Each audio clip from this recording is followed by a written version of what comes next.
Live from Los Angeles. Welcome to Good Morning La La Land. I'm Dr. Erin. Hi, I'm Rob Mack. And I'm Justin Moyer. Welcome to Good Morning La La Land, America's first live streaming daily talk show coming to you Monday through Friday at 9 a.m. Right, and it's all about Monday motivation. And we are going to talk about the 7 myths of meditation.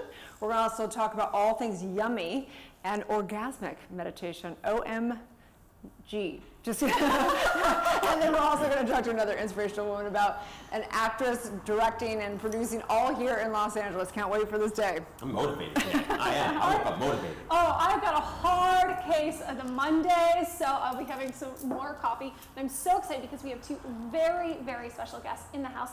Good morning, ladies. We have Miss Karen Laurie. She is the creator of Yummy Meditations and, of course, a very successful, iconic actress. And Jillian Clare, she has been recently not only acting, but directing, producing some of her own films. Good morning. Good morning. Hi. Hi. So here at Good Morning La La Land, we like to know, how do successful women like you start your day? What's your morning routine like, Karen?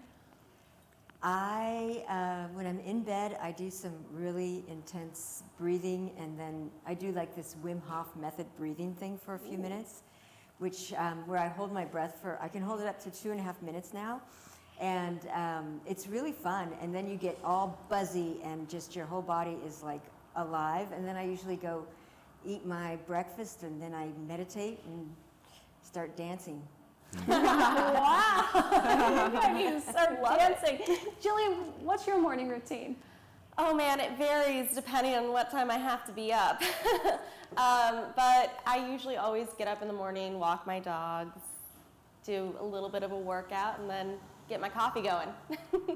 If you have a case of the Mondays, like me, is there anything you do to get yourself motivated? Yoga tends to help me. If I'm feeling pretty down, or if I'm just not feeling too fantastic and awake, yoga usually does that. That's good. Did you ladies do anything exciting over the weekend?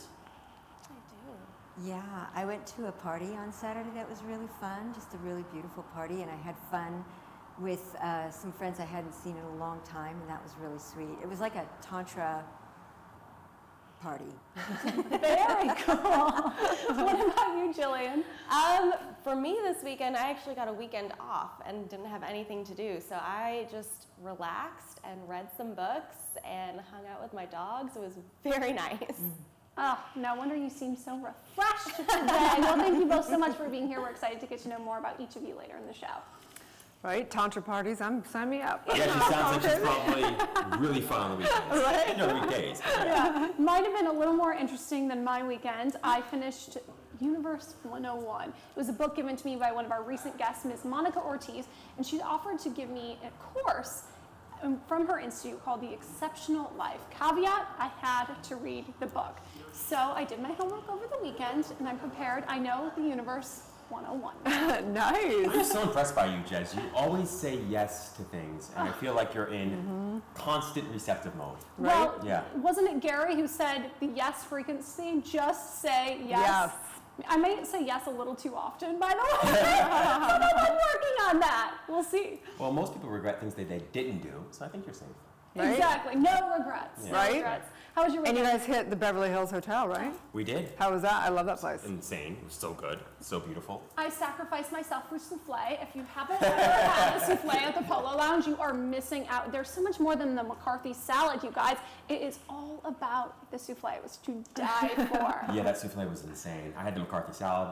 I have to say it was amazing. I Right? didn't think I would like beets that much, but I did. Right? I like the souffle even better. So It's there so you go. LA. It is funny, it's like, one day I'm at Kundalini Yoga, and the next I'm like at some 5-star hotel in LA. It's very like, that's what I love about LA. Yeah, I mean, I love the idea of being rich in all ways. In all ways. Why shouldn't you be rich in all ways? For sure. And so yeah, LA is great for that. It's great for finding your balance. Speaking of, I did go to a restaurant called Rosalind on Friday night, and I'm not a foodie. I love, there's so many great restaurants in this town, and I just like people watching, whatever, but I'm telling you, their food was, it's literally like will change your life. It's so good. I highly, highly recommend it. Ricardo Serrate is one of the best chefs in Los Angeles. He's notorious. They've got some of the best paella in town. Their cocktail program is insane. It was created by Jeremy Lake. They actually went down to Peru. She knows all of us. I do know, because the place is very near and dear to my heart. Jeremy is a dear friend of mine, and he created the program. And so Ricardo actually took some of the head chefs and Jeremy down to Peru so they could learn his grandmother's recipes. It's really cool space. It's right over here on Melrose. If you haven't been, certainly check it out, but you definitely need a reservation. I was really, really impressed. And what's so funny is we had a seat kind of at this, what they call the ceviche bar. And I thought, you know, not really. I kind of like sitting in more of an ambiance, where it was actually the best seat in the house, in my opinion, because you watch them make this art. Every piece they put out is like art. And then also you can meet people at the bar. We ended up meeting some friends, and like, it just really, I would go back. Highly, highly recommend it. A+. Wow, that's a strong recommendation. I love Right? it. Yeah. Well, I was busy doing Self-Care Saturday with my Universe 101 and my new Skin Essence. Special thanks to Kate over at Morgan Publicity. We were really excited when she gave us this special delivery. I have to say, I absolutely love it. It's a very simple but very luxurious skincare. Yeah, it is. I've been using it actually every day, which is a lot for me. I've been using it as well. Have you? I started using it the last 2 days straight. Really? Yeah, I use the cleanser, the hydrating gel for sure, and the anti-age serum. I haven't gotten around to the facial powder. It's but I'm working on interesting. it. Is it? Yeah, it's Okay. interesting. Yeah. We did it in the bathroom one night, and we were cracking up so hard. We should do reviews on YouTube, because it would be like Comedy Central for reviews of us putting on stuff. But I like that. What's interesting is the oils now that people put on to clean their face. So instead of washing with soap, you put on oil and then you wipe off the oil, which Makes is so so much sense, fascinating. right? It's really getting back to basics, right? Because thousands of years ago, that's how people were washing their skin, were scented oils, essential oils. I really love that we're getting back to that point with advanced science, right? Best of both worlds. Found it with Skin Essence. So thank you very much, Kate. We appreciate Yes, thank it. you so much, Kate. Love all of that. Awesome. I checked out a documentary this weekend called Wild Wild Country. Wild, Yeah. wild country? Yeah, it's about Osho. So I always mention Osho on this show yeah. because he's fascinating. He's fascinating. It's a fascinating guy. Who is Osho? So if you go to Osho, he looks like he's like Halloween dressing up as an alien or something, right? Well, Isn't that kind of like... He's a 1970s spiritual Hilarious. guru, you know, you know, he had a lot of really interesting, powerful things to share. And he would often take, you know, like original teaching, like spiritual, like timeless teachings, and he'd make them accessible to the rest of us who hadn't read the Tao Te Ching or hadn't read, you know, the Quran or the Bible or whatnot, like cover to cover. And, you know, there are lots of controversy around him, but I never knew the details until I watched this documentary on Netflix. It's just fascinating. They have footage somehow that's really like well produced, footage of like the commune, because he eventually moved from India to Oregon, set up a commune there. It was like complete, in some ways it was so incredible, in other ways it was a complete disaster. But it's so interesting. I think we need to set up a commune. Do you? Andy at Focus TV, I think we need a commune, so we all hang out all the time. And what happens in this commune? What goes on What there? happens in the commune stays in the commune. Well, maybe Karen can have a little tantrum party there. I'm dying to see that documentary, though. It sounds really good. I would love that it was such a weekend to celebrate. You know, I had friends celebrating Passover. I had friends celebrating Easter. I went to a very traditional Seder last night. It was really cool to be able to just kind of walk through some of the other traditions and to be able to appreciate them.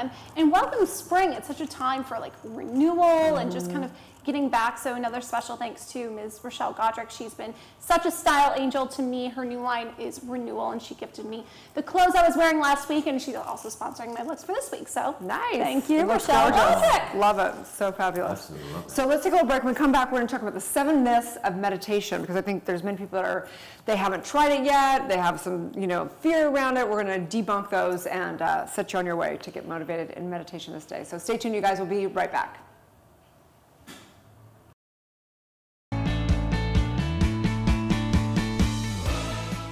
It was a hot week in La La Land. I'm Jasmine Moyer, co-host of Good Morning La La Land with our associate producer, Ms. Victoria Simone, and we're here to tell you all about it. On Monday, we welcomed Robbie Hayes to the studio. You've seen him on The Bachelorette, and he has a new company, Leisureletics. What? Hot.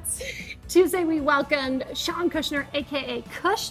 Wednesday, we celebrated with Annalyn McCord and Together One Heart, freeing women from slavery. We had Focus TV family in Sassoon in-house. Namaste all day. Thanks for tuning in to This Week in La La Land. I'm Victoria Simone. Jez. Bye. It's going to be a good morning, La La Land.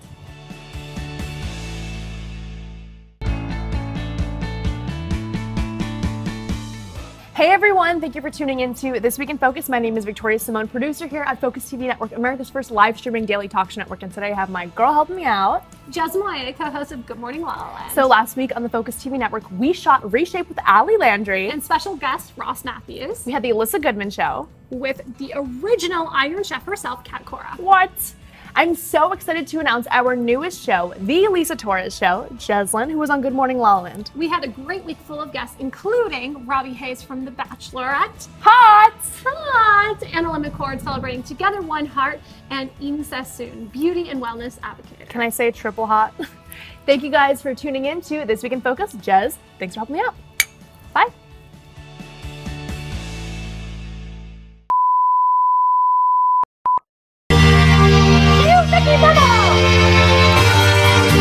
Hang on. You want to do it again? Yeah. Okay. And I know everything. That's all we could say with all the freaking lists that you gave me. Soul Reboot with Allison Charles. And I was supposed to say Ross Matthews. Fuck, I forgot. Jeslyn's so mad at me now. no, I don't care. Russian cabbage. Trust, then verify. Yes. You keep doing that. The Lisa Torres Show with, do I say Lisa Torres? Okay. So awkward. Okay. Is it helping? You okay with this music in the background? No. All right, how long are we doing this game? That is definitely not going in the blooper roll.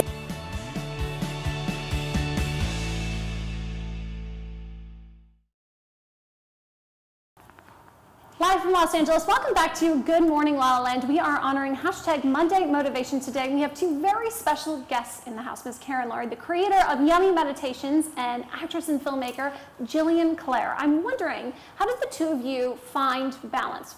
What do you do to really make sure you're taking time for yourself? Because self-care is essential, right? Karen, let me start with you. I stay relaxed with whatever I'm doing. I just let things come to me. I don't struggle with anything. I just stay very chill and very relaxed, and that helps with everything. So I keep a lot of energy to myself. It doesn't get in any, I don't get in any stress about anything. So I'm in really good balance pretty much all the time because of that. It's easy. There's so, yeah, I just stay chill. So even when I'm working out really hard, or even when something's going on, or if I've injured myself or whatever, I just stay relaxed and things just work out sort of magically. I don't have to struggle because it just sort of, everything works out. I admire that so much. What is your secret? The key to staying so relaxed, so grounded? Practice. But being also attuned to your body, being able to feel what is going on in your physiology, and breathing, like I breathe down into my belly, and just being present to the sensations going on in your body, so you can feel if your shoulders are brought up, then you go, oh, okay, I'm going to relax that, or your jaw is tight, you just feel it. And pay attention and just keep letting go, and keep letting go, and keep letting go. Love it. Just hearing her talk about it puts you into a state of Yeah, exactly. I'm like checking my shoulders right now. My jaw. Jillian, what about you? What was the question again? I got like so wrapped up in that. I'm like, That's yeah. the beauty of it. Oh wow, that's fantastic. Exactly. No, but I'm wondering what you do to stay balanced. For me, it's learning to not take my job 24/7, because when you're a filmmaker, there's not, time set saying, okay, I'm going to do this for 3 hours, and then I'm going to do this for 3 hours. So for me, it's figuring out that balance of saying, all right, I need a break. I'm going to go on a walk. I'm going to go do something outside. That helps me a lot. And balancing friendships too, and making sure that I'm like staying in touch with the people that I love. That's so true. It's really vital for the soul. Surround yourself with good people and good community. That's why we're glad you are both here today doing that for us this morning. We're so excited to get to know more about you later in the show. Right. That's why we do the show. That's right. So take it over, Rob. Take it over. We want to hear about the 7 myths of meditation. Well, I'm pretty sure Karen just crushed it, so I don't know where to right? But I'd say, so the very first myth of meditation is that it's something difficult. And that clearly, most people feel that. They think that that's true. In my experience in the beginning, it did feel very difficult, and then I realized that I didn't quite understand what meditation really is, and that there are periods of the day for all of us where we're already in meditation. And I would go further than that and say, we're always in meditation. Sometimes we're aware of it, and sometimes we're not. When you are aware that you're thinking, that in and of itself is a form of meditation. So just being aware that you're thinking at all is a form of meditation. Most of us are blind to that. So we go about our day, we get stressed out, somebody cuts us off in traffic, or something bad happens, and we think it's the event that causes us to feel stressed, but it's an entire story and interpretation that's happening that's actually the result, or the cause of the stress. So meditation isn't something difficult. You can start where it's really easy, which is just noticing moments in the day that you're already in meditation, already relaxed. So if I'm noticing that I'm thinking, which I can't stop, like I can't personally turn my brain off, that's meditating? You've just brought it to another place. So it's not a question of bringing it to, it's not about stopping your thoughts. It's, the first step is just being aware that you have thoughts. And then letting them go like Karen Yeah, does. just let them go. So being aware that you have thoughts at all is the first step, or just being aware of sensation, as Karen said so eloquently there. But that brings us sort of to the second myth, which is that meditation is about stopping your thoughts. And it's not about stopping your thoughts. It's about noticing your thoughts. It's about noticing the gap in between and just savoring the gap. And when you find your mind filled with thoughts, notice them, you can let them go, bring your focus back to your breath, back to focusing on the sound. But every time you go away and come back, you're basically strengthening that attentive muscle that allows you to stay in meditation more consistently and more effortlessly. I remember the first time when I started meditating, I made this place in my closet because I'd heard, you know, you could make a place as a sacred place. And this was a long time ago. This was like 20 years ago.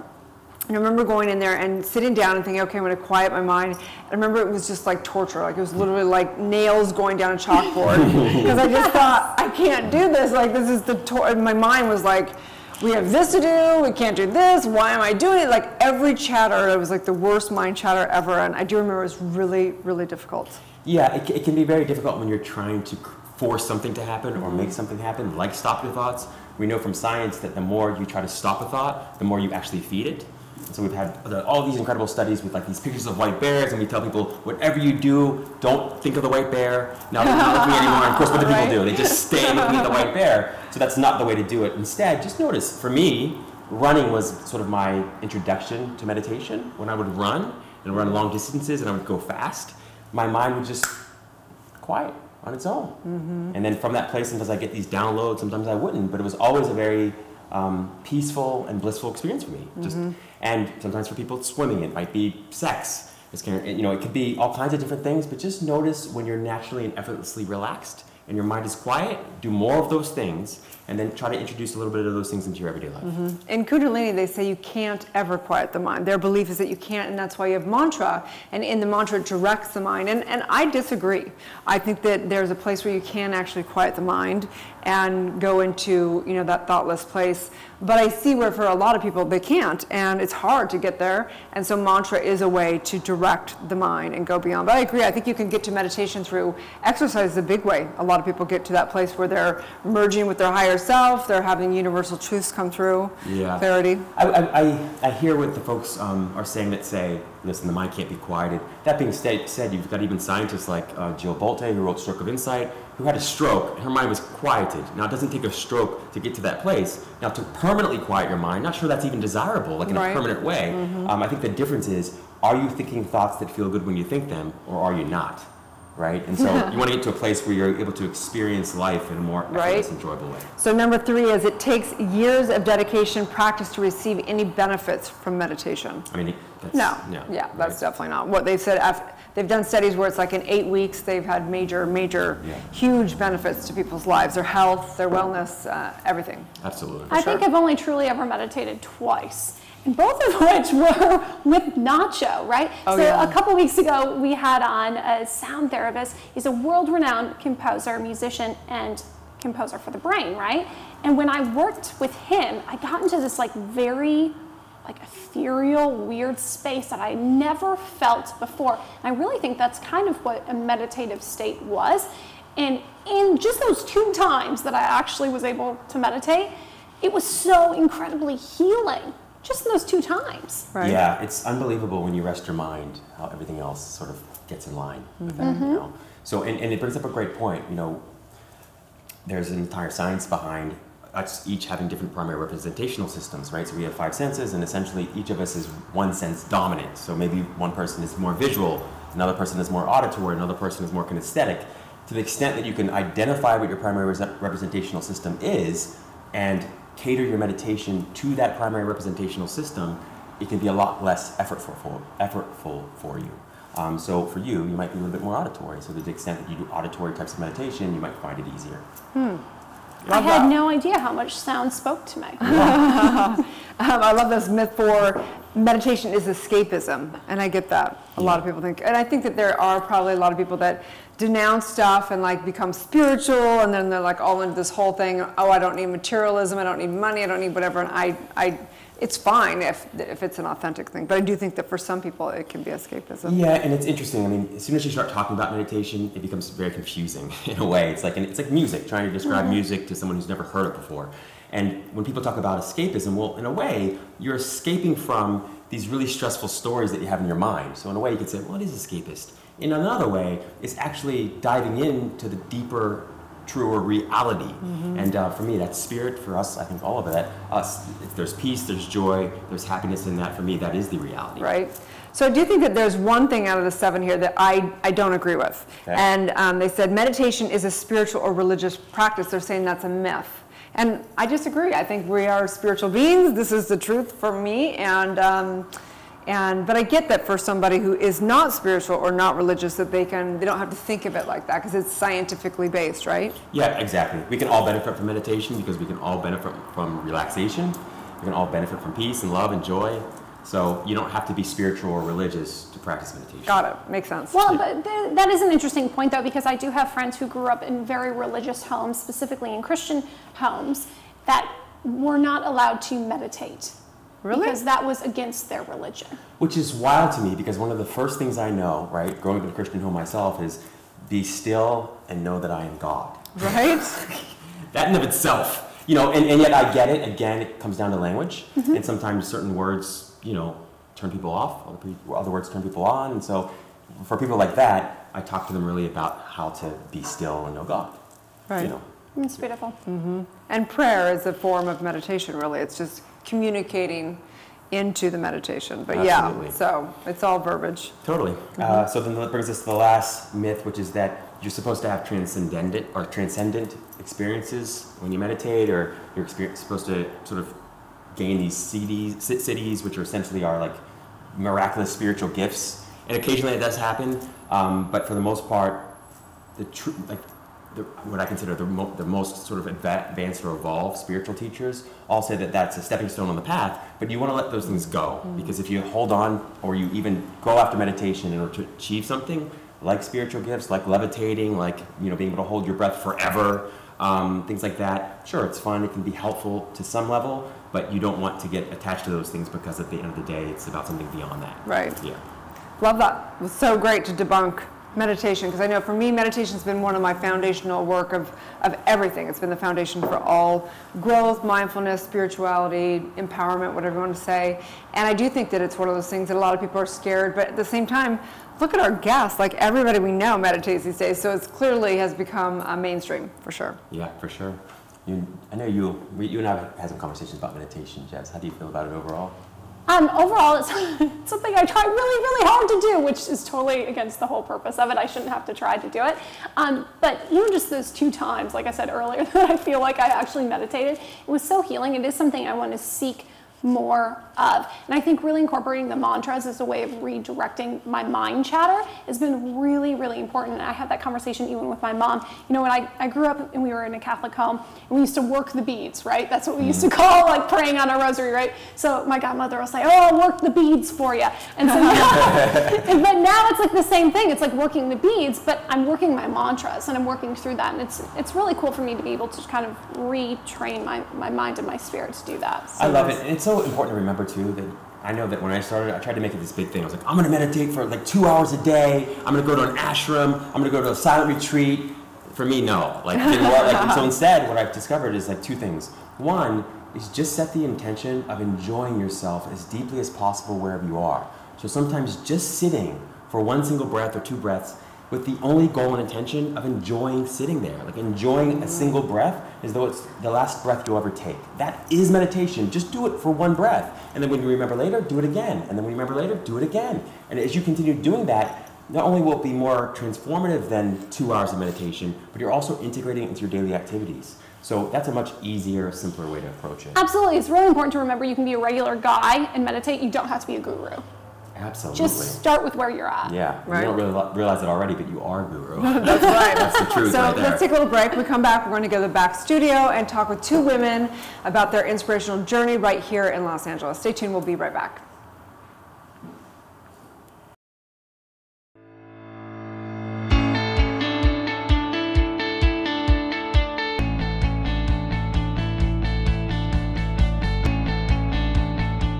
Hello, Los Angeles. I am your host and producer, Alex Worley, filming inside Focus TV's West Hollywood studio. Welcome to Empowerista, a show dedicated to highlighting female trailblazers and empowering you to turn your barriers into breakthroughs. Hey guys, I'm Amy Paprath. And I'm Justin Walter. And this is What's Good, the show that's dedicated to positive, uplifting stories from all over the globe. Welcome to Good Morning La La Land. I'm Dr. Erin. I'm Rob Mack. And I'm Jessamine Moyer. And we're making history as the first live streaming daily talk show. This is where all kinds of shit happens. Monday through Friday, we are going to be streaming to you live, Los Angeles, at 9 a.m. Pacific time on Facebook, Instagram, and YouTube.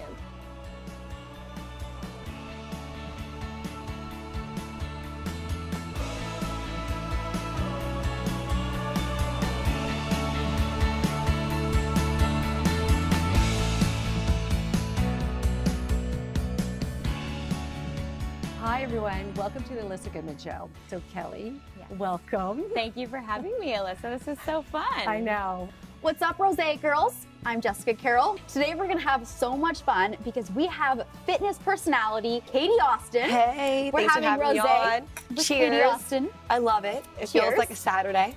Hello, everyone, and welcome back to Millennial Life. I'm your host, Laura Odegaard, and today we are joined by the very beautiful former Miss California and now a TV host, Natasha Martinez. I'm so happy that you're here. I'm so excited to be here. Thanks for having me. Of course. You are tuning in to Slay with Rachel McCourt, and I have a fabulous guest.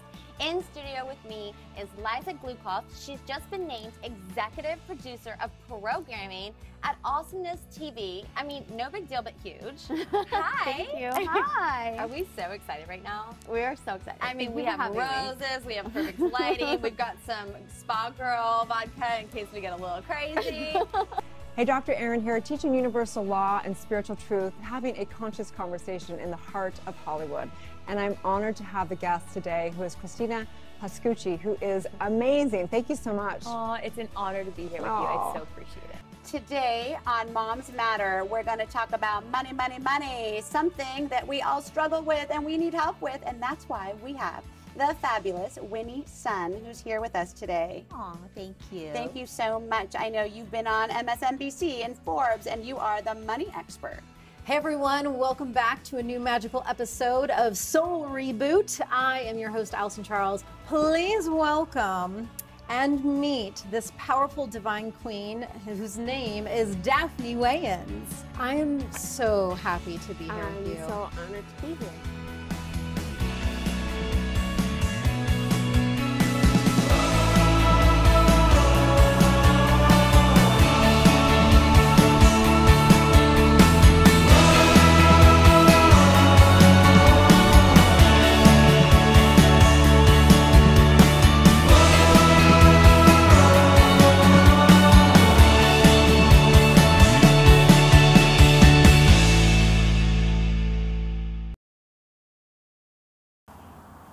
Live from Los Angeles, welcome back to Good Morning La La Land. We are honoring hashtag Monday Motivation, and this girl is all motivation right here. Acting, directing, you are just slaying it in Hollywood, aren't you? Yeah. Tell us a little bit about your journey to becoming a filmmaker. Oh man, well I started acting when I was 6 years old, and my parents and I moved down to LA from Portland, Oregon when I was 8. they're crazy enough to listen to a little girl saying that she had a dream. I don't know what was wrong with them. They're crazy.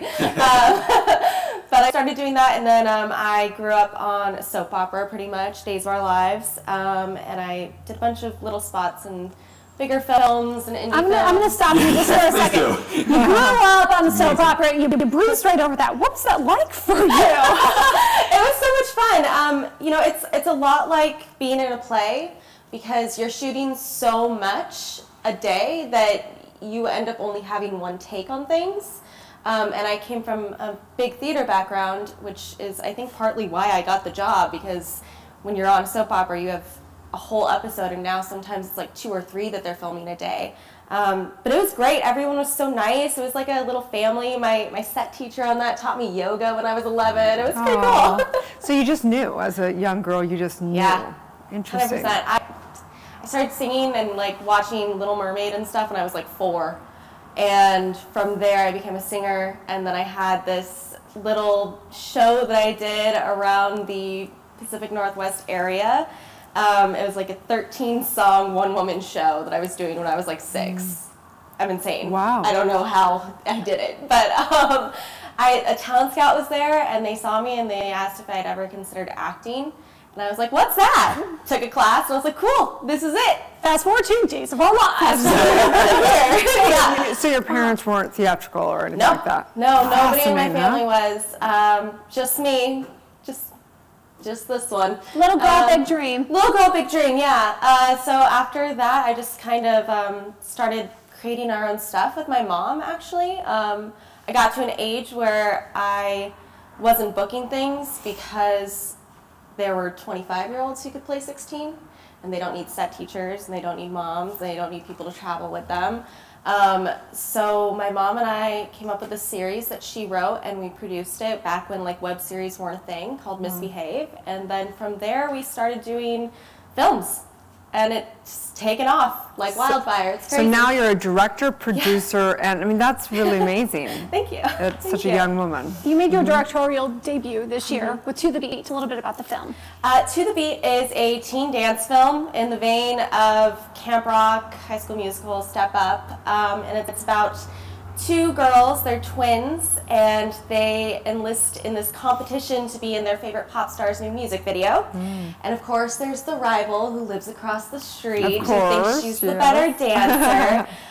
So it's really fun. It's a dance film, but it also has a lot of family and heartfelt moments. And I mean, the big lesson at the end of it is just being kind will get you farther, and to always support your friends and family. Why did you choose? Yeah. It's like right up my alley. I'm wondering why you chose this script and this story as your directorial debut. Well, actually, the 2 girls who play the twins, we've known one of them for a very long time, since she was about 4 years old. And her mom and the other one's dad came to us and said that they wanted to do a dance film or something that their daughters could act and dance in. And we said, okay, let's figure it out. So my mom and I wrote it. She did basically the script. I just helped with the outline. And from there, I decided, you know what? I've always wanted to direct. I think this is perfect for me. I've grown up doing this. I know how to talk to children, talk to teenagers. And it was kind of one of those things where you're hit with an opportunity and you're like, oh yeah, this is perfect. I love it. Let's do it. There's nothing better than a dance movie, in my opinion. I know. You know, growing up with Grease, growing up with these, you know, these can become cult movies, and people watch them over and over again because they make you feel so good when you watch them. 100%. And there's been a total lack of dance films, especially for that age recently. So I think we totally hit the market, and we created something really fun, and I think we're actually going to do a sequel, which is pretty cool. Yeah. That's amazing. So cool. Yeah. So what does it feel like? Probably people are like, how did you do this? You know, how do you break into Hollywood? What do you think the secret really is? Honestly, for me, I think I've always just followed my passion, and because I focus on that and I don't focus on the other things that you could focus on in this industry, I think that's led me to where I am, because all I want to do is create. At the end of the day, if I'm acting, if I'm directing, if I'm producing, all I want to do is be creating something constantly. And I think if you follow that, then things are just going to line up for you. I've always believed in the universe giving you the things that you need. Amen, sister. So powerful. Did you ever have a moment when you considered quitting or you wanted to give up? I mean, there was definitely a couple moments when I was a teenager and I wasn't booking things that I was like, what am I doing? Is this crazy? This is crazy. You have those conversations too? Yeah, constantly in his head. Brain doesn't stop like you were talking about. Never. But at the end of the day, I love it too much. And there's really nothing else that I'd want to be doing. That's so interesting. So it was the passion and the love that kept you going. 100%. Yeah. Were you able to regain or find your confidence again as well? Or? Oh yeah. Oh yeah. I think I'm far past that at this point. I'm one of those people that I love challenges. So when things are presented to me, I'm like, okay, let's do this. I can do this. So you have a new film, Pretty Broken, premiering next month at the Newport Beach Film Festival. Tell us a little bit about the film. Oh man, this film is my everything. We've been working on it for 4.5 years. Wow. And it's finally premiering, and it's about a college dropout who doesn't really know her place in life, has lost contact with most of her family except for her father. Her father is a professor, and he gets lost on an expedition in the Himalayas. And everyone else has come to terms with the fact that he's probably dead. And she says, there's no way that's happened to me. And kind of hatches this plan to go over to the Himalayas to try and find him. Obviously, she never really gets there. But it's that journey of denial and dealing with things at a young age and going through divorce and all of these pretty other things. and broken. Being pretty and broken. But we're really, really proud of this film. It's been everything for me. It's been the best acting opportunity, best producing experience. I'm so, so, so excited for it. Sounds very spiritual. It's definitely, it has its moments. It's funny too because it's a drama and the things that are, in it are very heavy, but it's also really funny. Like there are some wild characters in it where you're just like, who are you? What are you doing in this story? It has a very Garden State, 500 Days of Summer type of feel. That's a good feel. That's a great That's feel. my favorite thing. Garden State was a great flick for sure. Oh yeah. Oh my gosh. What's so incredible about is that your passion is so pure. It really is. You can feel it as you're talking to you. And I wonder, for people that don't know what their passion or their purpose is, what words of advice might you offer them? I would just say try as many things as you possibly can to try and find that. I know that it's hard for a lot of people, and I was very lucky to just instinctually know it. But I'd say just get out there and try things. Go bike, I don't know, go do something to try and figure out exactly what it is that you love to do and follow that. It's such a good point because I think the challenge with a lot of us is trying to think our way there. When you have to really experience things, right? Oh yeah, yeah, definitely. And if you're stuck in a job that you don't like, yeah, the money's good and all that stuff, but you should really be doing something that you love because if you die tomorrow, you want to say, oh, I had a great time and I did what I really like to do. Amen to that one. I know you're also involved in several different charities. Tell us a little bit about your nonprofit work. Well, I got involved in a lot of animal charities at a young age, going to a bunch of different events and stuff with the shows that I was on. And from there, I'm a huge animal person. I love animals. I love my dogs. I have 2 rescue dogs that I'm obsessed with. So for me, I like to spend a lot of time helping the local shelters and rescues because I think it's very important to actually get into it locally as well.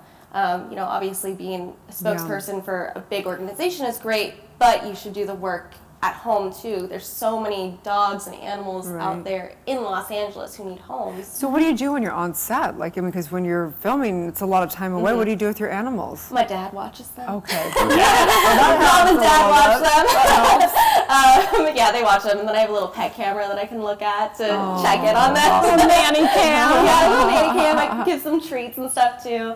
But for me, yeah, I've always been a big animal activist, and I'll always be. They're the best things in the world. I love animals. So what's the actual foundation? How do you help? I don't work with one specific one. I kind of just go around and help different ones. I know a lot of rescue people So I've fostered for a lot of different organizations. I've helped rehome.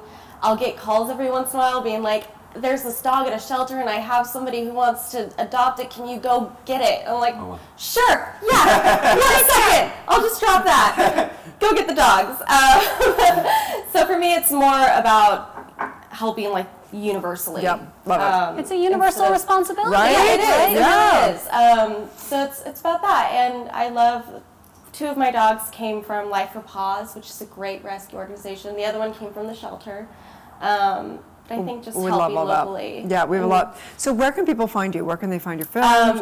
Well, you can find me on Facebook, Instagram, Twitter. It's just Jillian Clare, C-L-A-R-E, Erin Clare.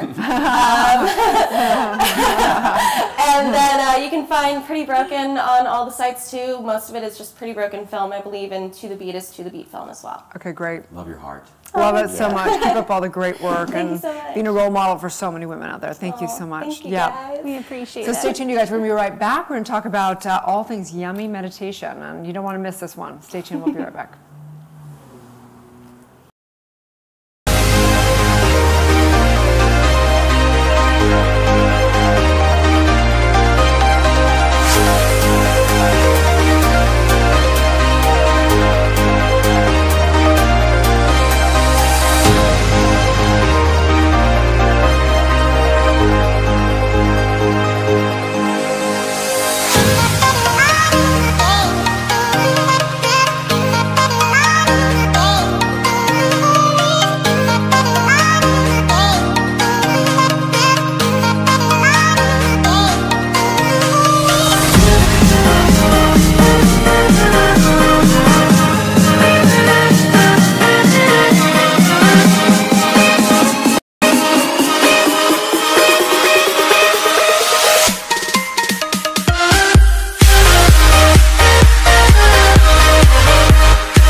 Live from Los Angeles, welcome back to Good Morning La La Land. If you've ever wanted to live a life of unconditional love, you're not going to want to miss this interview. Karen Laurie is with us today, telling us all about yummy meditation. Thank you so much for sharing your light and your story with us. We're really excited that you're here with us this morning. Thank you so much. Thank you. So tell us a little bit about your journey to discovering what meditation meant and did for you. I wanted to learn to meditate like 27 years ago, and I met this girl and she was a meditation teacher and she needed some help from me, so she came and she taught me how to meditate. And the 3rd day I meditated, I had this incredible experience where I saw everything in my life and I knew how everything related to everything, and I saw how it all was perfect, and I was just in this incredible place, and I felt like I loved everything that had ever happened to me and everyone in my life. And I was working on a soap opera at the same time, and I went to the show, and there were mirrors in the dressing room, and I looked in the mirror and I was like, oh my God, I have a rash on my forehead. And the woman next to me, she'd been meditating at that time for like 30 years, and she said, honey, you just started meditating, right? And I said, yeah. And she goes, that's not a rash, that's your third eye. And wow! And what happened was my third eye opened, and it was literally like Rudolph all day, where you couldn't cover it up with makeup or anything, and it was so red. But what was happening was I was just so in love with everyone, and I just saw the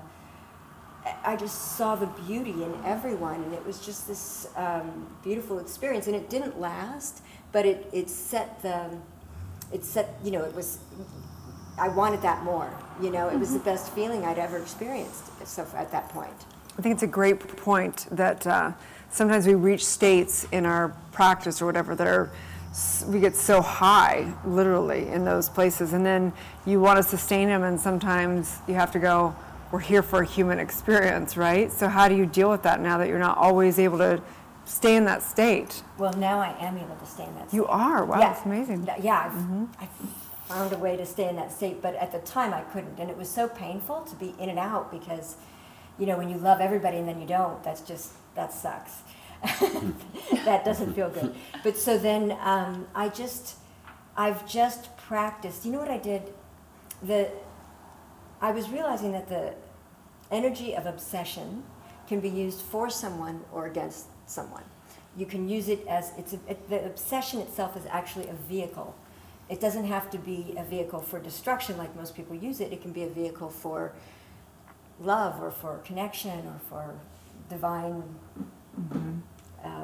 communion.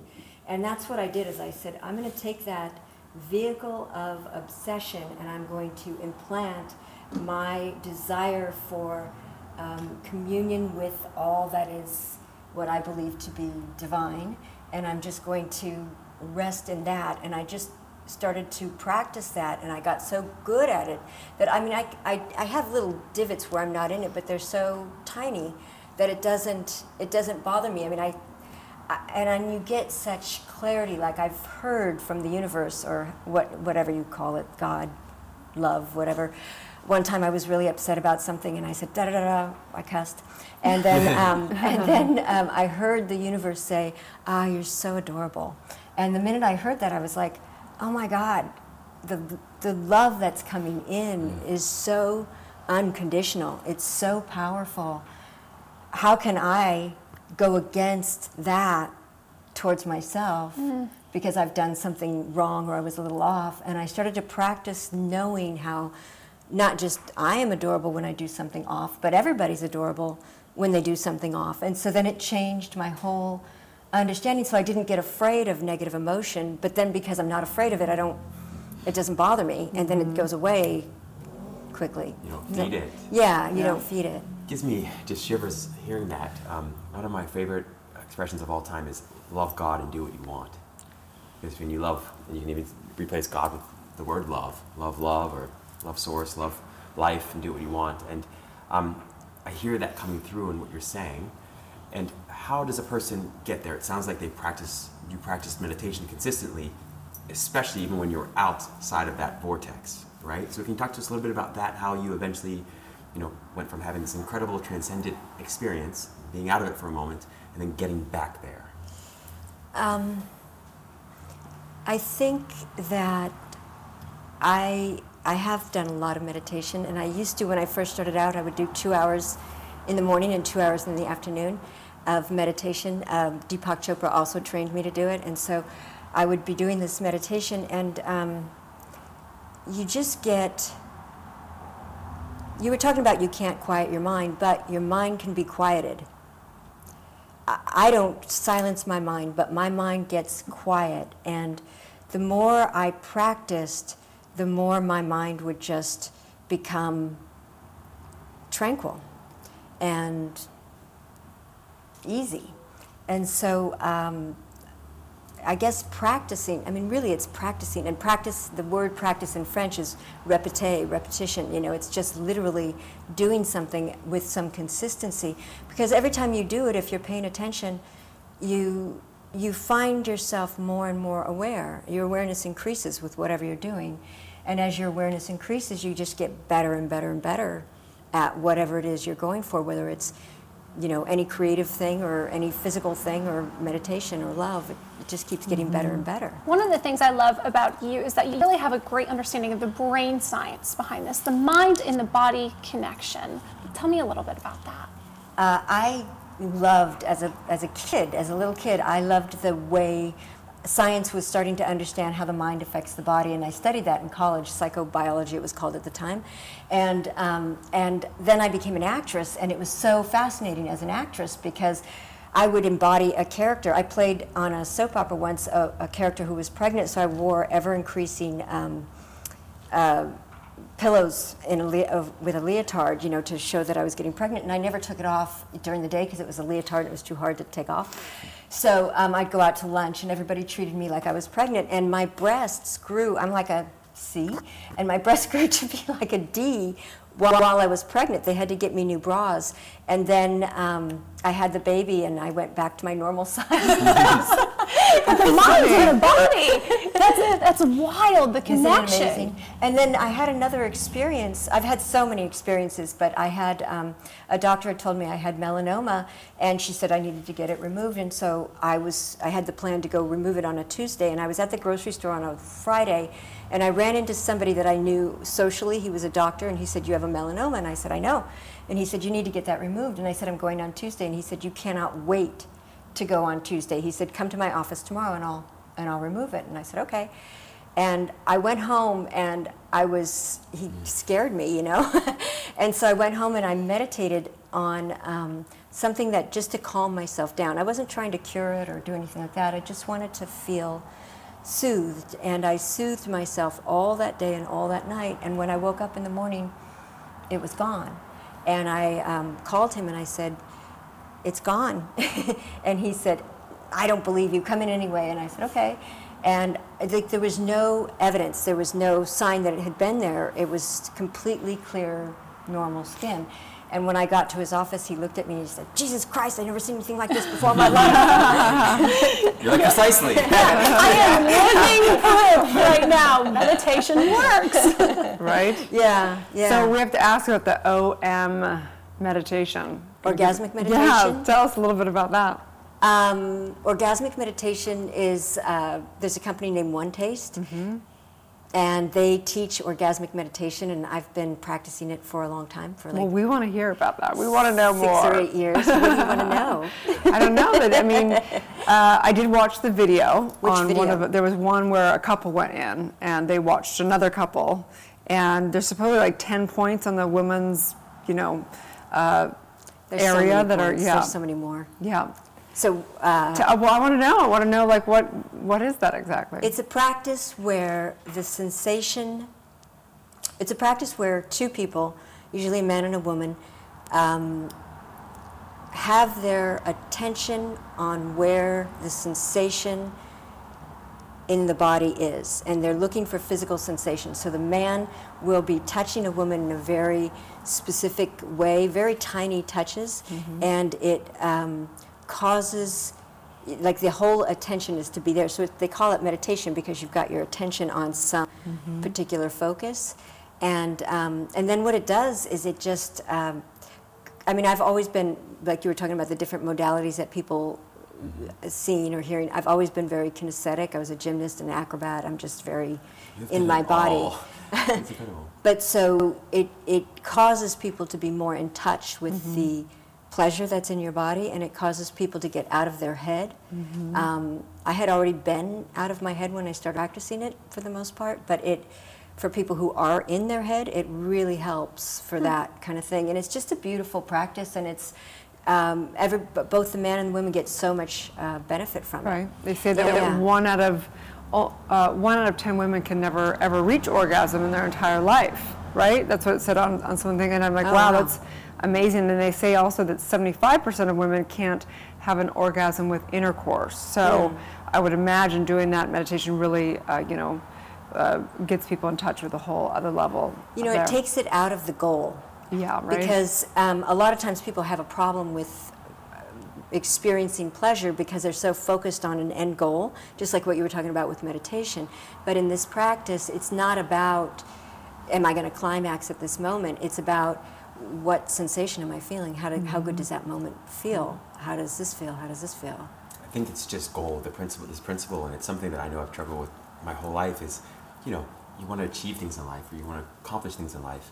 And I've often found that when I let that go and was like, Rob, just focus on appreciating the moment, enjoying the moment as much as humanly possible, no matter what it is, and that goal seems to arrive more quickly, or the achievement happens. And it sounds like a theme for you, right, in all forms of meditation. So is there any recommendation that you would have for folks that say are having any of these challenges and they're having a problem staying in the moment? Anything that you would recommend in order to stay in the moment so they can achieve? Yeah, putting your focus on something small. If you're doing meditation, you can literally put your focus where the breath is coming in and out, and you can feel it'll come through one one nostril more than the other. It'll be warm as it comes out and cool as it goes in, and you'll just feel, if you just like hold it on this little, it's like a little tiny geography, and that, you know, and you just keep coming back, so you'll get a thought, and you just let go of the thought and gently come back, and there's no shame. It's kind of like that childlike, you know, when kids are coloring or they're playing in some way where they're focused, that's the kind of energy it is. There's no, it's not serious. Meditation's not serious. Let yourself move, let yourself be comfortable, and either something small that's a physical sensation or a mantra that's just a repetition. You don't have to repeat it with any rhythm or anything like that. You just have the mantra, and the mantra will go away at a certain point, and then you're just in that state of, but it doesn't always go away, but it can go away.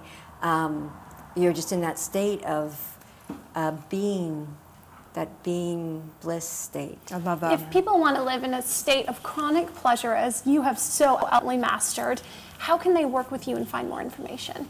Well, you know what's fascinating? People can come to my website, which is called Yummy Meditations, but one of the things that's so cool is that our brain has what's in it, these things called hedonistic hotspots, and they're pleasure centers that are entirely devoted to pleasure. And so when you incorporate anything that gives you pleasure, whether it's petting your dogs or having great food or having physical sensation that's fun, or something that smells good, or meditation, anything that gives you pleasure, it starts to fund these centers in the brain, and then the more that you fund them, they end up like growing and growing and growing, and those centers can actually take over pain centers, so that even when you have some sort of an injury or a whatever, it doesn't, you get the pain to say, oh, you know, move away from the coffee table, don't hit it, but you don't have lasting pain, and so your body ends up becoming just inundated with pleasure if you do it a lot. Oh. Sign me up, I Right? accept the challenge.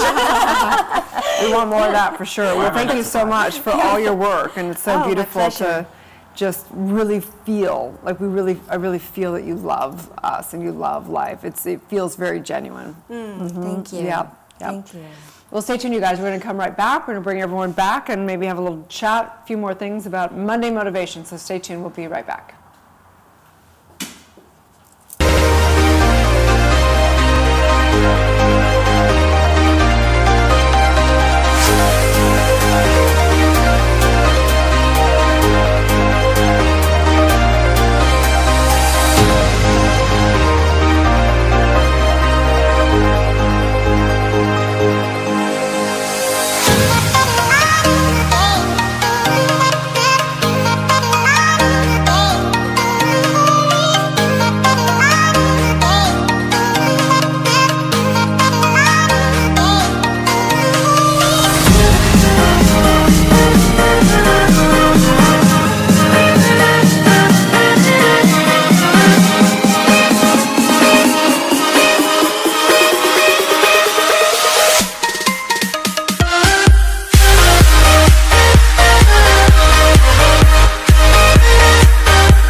Live from Los Angeles, welcome back to Good Morning La La Land. We are here with our very special guests, Karen and Jillian, and I'm wondering, ladies, who do you look for inspiration?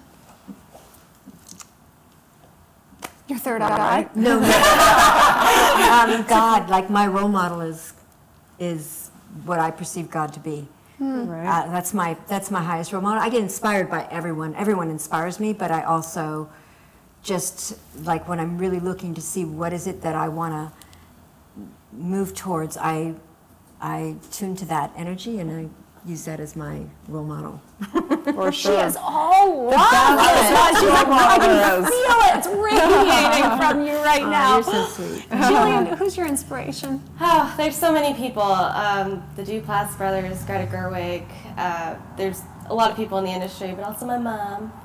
Oh, Dad. Mom. Mom and Sending Dad. love. It's beautiful. Mother. You've mentioned your mother a couple Yeah. times throughout the show. What do you think has been the biggest thing that she's taught you? Strength, probably. She's like probably the strongest woman I know. So Wow. That's cool. All right, great. Mom. Yeah. Well, it's been so nice getting to know you guys, and it's been a lovely way to start a Monday off with you guys. So thank you so much for coming in. Thank you so much for all your divine work, all your inspirational work for sure, and just looking forward to, you know, having you part of our family here. Yeah. Everybody should have the opportunity to feel this much love on a Monday morning. Now they can. You're so much happier. Yes, living life in unconditional love. We are Good Morning La La Land, America's first live streaming daily talk show, coming to you Monday through Friday at 9 a.m. on Facebook, Instagram, YouTube, and Twitter. Right. It's going to be a Good Morning La La Land.